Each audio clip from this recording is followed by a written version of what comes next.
know I'm always gonna be the one that's gonna give you the straight scoop, and here's the thing, I realized I made a little bit of an oopsies. When it comes to wholesaling, I gave a little bit of an edge case. Gosh, I look pretty green right now, I wonder why that is. Probably had nothing to do with this green kitchen. Probably not.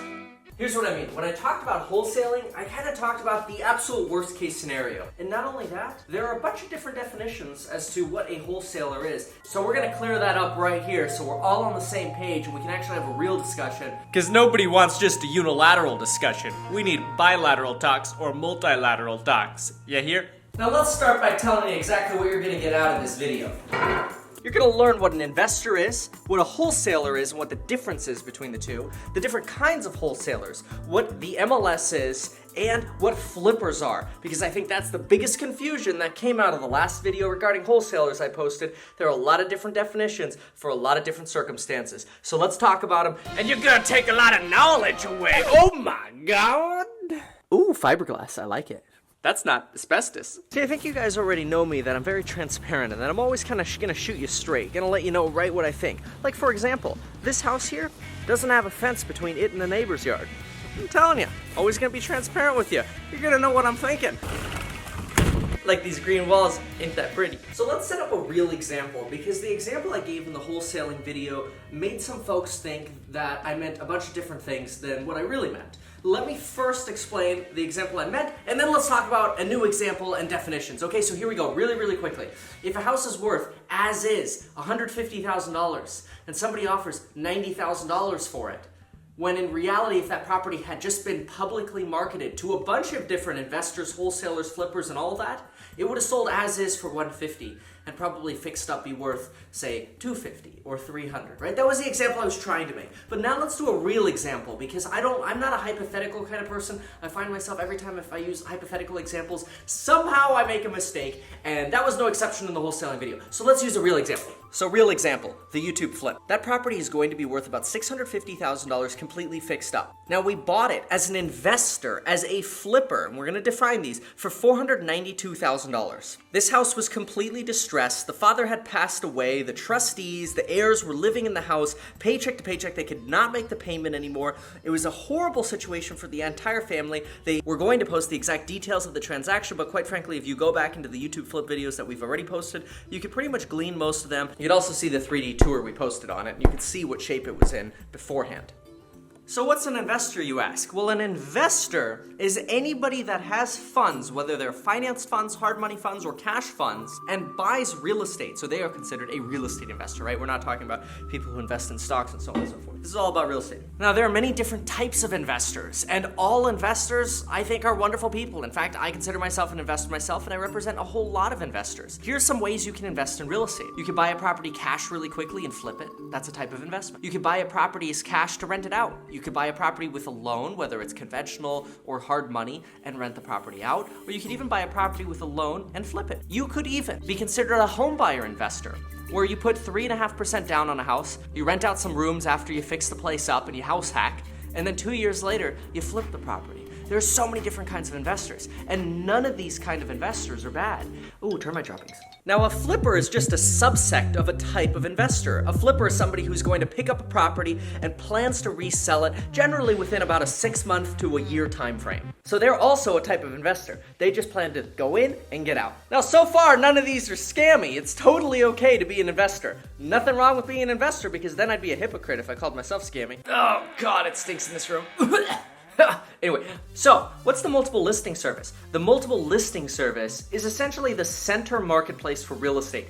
Anybody who really has access to this. Somebody can pay $300 online and submit a property to the MLS. It's not like it's this big lockdown secret organization. But here's what happens. As soon as a property hits the multiple listing service, investors and wholesalers and flippers of all different walks of life can see this property, because the property is now publicly available. Even if it's in totally distressed and disrepair condition, it is totally available to everybody, because as soon as it hits the MLS, it goes on to Zillow, Trulia, Redfin, Realtor.com, blah, blah, blah, blah, you name it. It goes on to everything. Now there are 3 types of wholesalers. Numero uno. Somebody that is not a fiduciary for a seller, which basically means they have the utmost responsibility for trust and honesty to the seller, which is usually fulfilled by a real estate agent. So somebody who is not a real estate agent for a seller and just finds out about a property that needs help, calls up an investor and says, hey, I found this opportunity. If you throw me $5,000 or a small wholesale fee, I'll assign you a contract, or I'll give you this lead, basically. I'll give you this investment opportunity.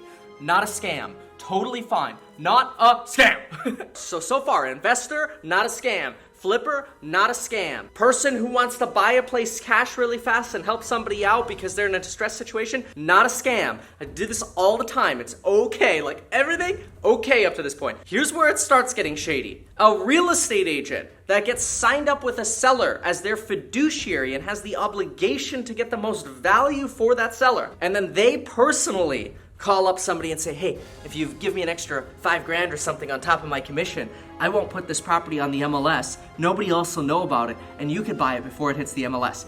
That's shady, because you were hired to help the person out. That is shady, and if anybody out there thinks that is not shady, unsub, because that's messed up. They were hired to do a job to help the seller get the most bang for their buck. And if the property is not on the multiple listing service, it does not get the exposure it deserves, and it won't get access to all of the many investors out there.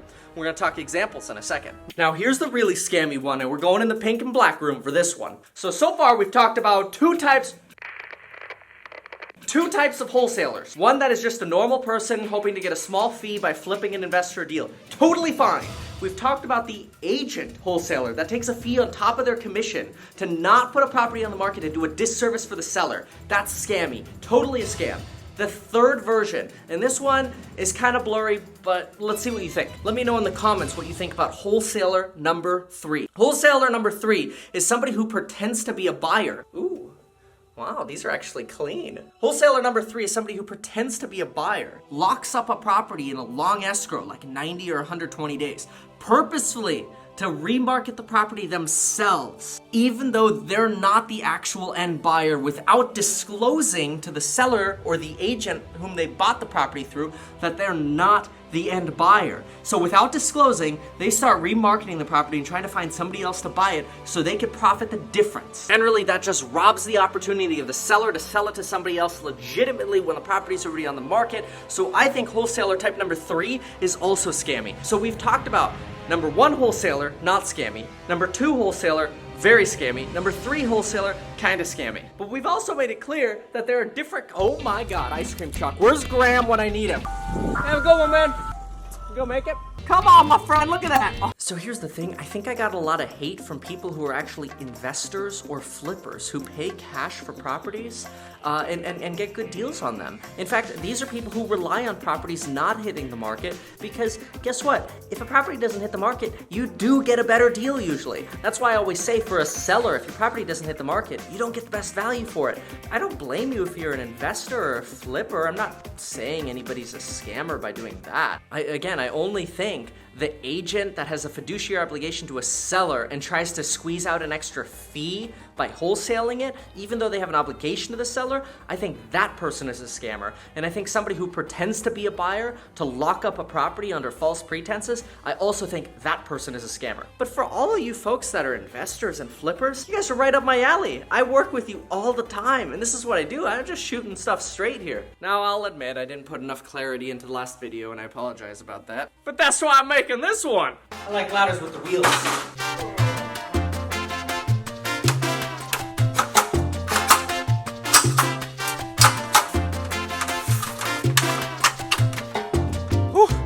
So what's a real example of a property that an investor might buy? Not this Ty Lopez 150, 90K example we did.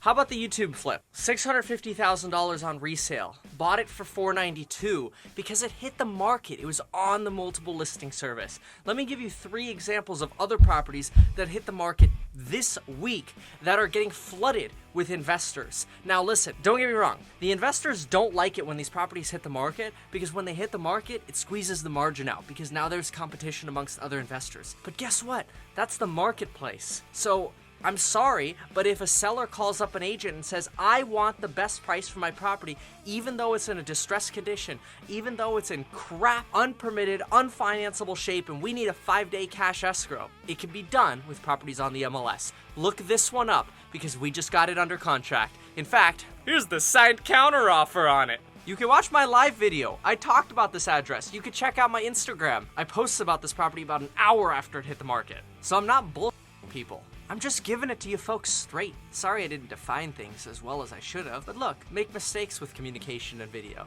I'm new at this, alright? Now let's check out the attic. Oh yeah, somebody blew insulation. Yeah, buddy. Good old asbestos wrapped ducts, love them. Alright, let's do this together, guys. I got excited about the blown insulation, but look, it's missing over here. So, oh, there's a box.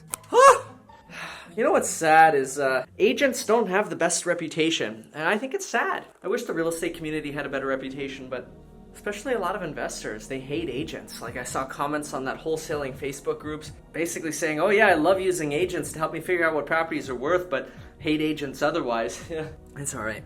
So I always say, provide more for your clients. Once you provide more for your clients, they realize the value of an agent. Oh!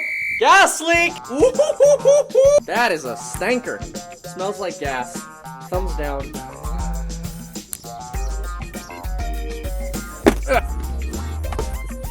Let's turn this off. Anyway, I hope that added some clarity. Let me know. Also, I was thinking about going live here, but I don't know. Do people really like live videos? I don't know. I only did one the other day after we started getting a little, bit of reactions on the wholesale video, so let me know. All right, thanks for watching.